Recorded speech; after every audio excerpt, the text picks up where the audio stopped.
is Harnaz, and it was a great stay here at Dwarka Hotel in Nepal.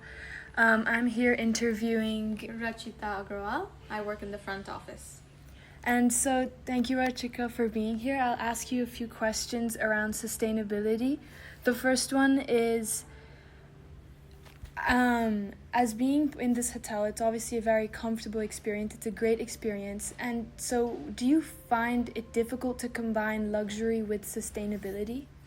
Not really. People really think that it is a challenge, but if you find your way around, it's actually much more easier, much more convenient, and it looks much more neater in so many ways. So I feel like people saying sustainability is difficult, they're just making an excuse.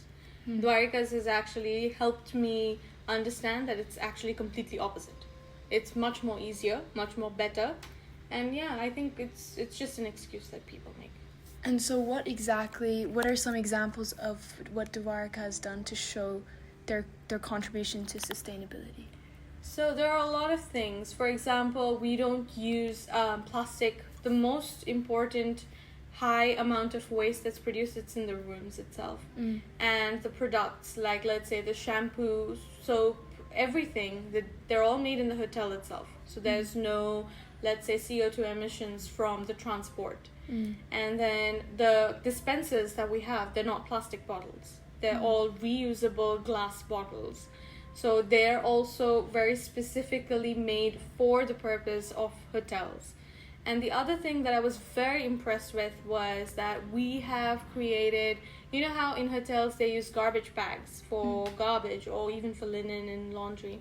So what they've done is we have this bag in Nepal, it's called a bora. It's made out of jute. So they've used that it's reusable, and they've used that for the laundry, linen, soil, everything. So that's another creative way that they've used to be more sustainable. Our founder, she does not like plastic to be anywhere in the hotel. She's completely against having plastic bags in the hotel. So she's found alternatives that are sustainable, that are reusable, most importantly. And so that's one of the really nice examples that I feel like is adding much more significance in our sustainability project. And so there's lots of things that this hotel does. And do you see guests appreciate or acknowledge the sustainability practices? Yes, they really do. They actually do, because especially with the produce even that we use in the hotel, since they only come from our farms, they appreciate the fact that they're organic, and they also like that there are no plastic. When they enter the room, they don't see plastic. They really appreciate that. We have groups from NatHab, Natural Habitat Group from Nat Geo. So they also appreciate that we don't have to remove a lot of things from our rooms to hide plastic from that group. It's natural. That's how we usually sell our rooms.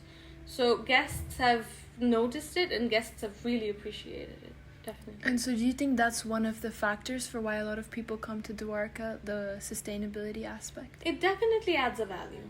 I wouldn't say it's 100% because of sustainability. We follow sustainability low-key. It's not something that we highlight. It's not our USP. But it is something that our founders' ethic, working practice is normally like. So she feels like this is not something that we need to advertise. It's something that everyone should do. So it is definitely one of the most impressive parts of the hotel, being such a large chain, being such a large hotel. It is definitely a benefit, but I feel like our Dwarkas has much more to offer along with sustainable practices.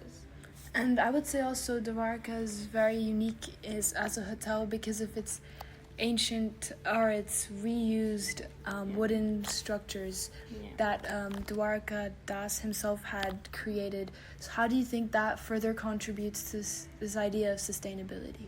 So I feel like Dwarka Das Shrestha's vision was more for his architectural preservation. It was more for his culture, for his people, for his country. Later on, I think during his time, we didn't have that much of an issue for global warming or anything. So his priority was mostly focused on architectural preservation, because globalization and westernization was the bigger risk for their, for their generation.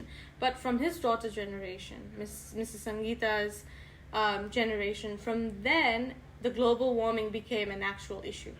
So she continued her father's legacy, taking sustainability hand in hand. I feel like that's how it all wrapped up.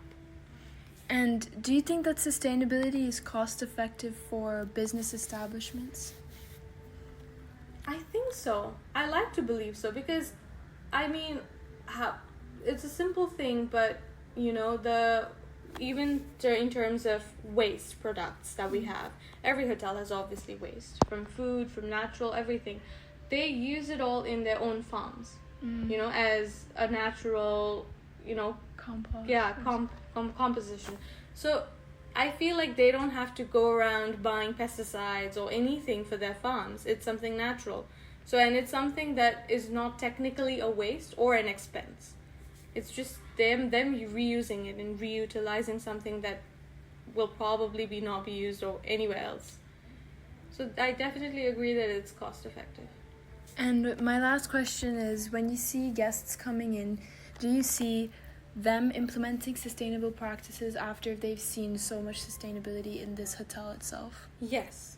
I feel like people are more well aware about the conditions of the world, of what the risks are. And we do have guests who really want to support us with our sustainable practices. It's as simple as, not asking us to change linens every day. Or changing their towels every day. It's just as simple as that. And they really appreciate that. We've had guests who stayed here for a month, but they only wanted us to change the linens every week. So I feel like they really appreciate what Dwarka's is doing, and they really like. So even for laundry bags, we don't use plastic bags for laundry. We have a proper cloth bag, and even they love it so much that they purchase it. So they take it back home, they show it everywhere. So even it's as simple as that. But guests do support us with our sustainable practices, 100%. And I did say that was the last question, but I actually have one more. Yeah. I also know that sometimes hotels struggle with balancing being sustainable and also the hygiene requirements and having to clean towels every day, things like that. Do you think that's a struggle for Dwarka in particular? I feel like of course we take permission from the guests. After all, guests are the one who use the towels, who use the bed linens. It's not us, it's no other third party, it's the guests. So we of course ask guests for permission, we ask their opinion, and if guests say that no, we want our towels to be changed, we want our linens to be changed, then we of course do it. We're not going to force our guests to use dirty towels, dirty linens. It's on them. And we're lucky that we've had guests who appreciate and support it enough to not having us forced, to having to wash them every day. Okay. Thank you so much, Thank you. Rachita.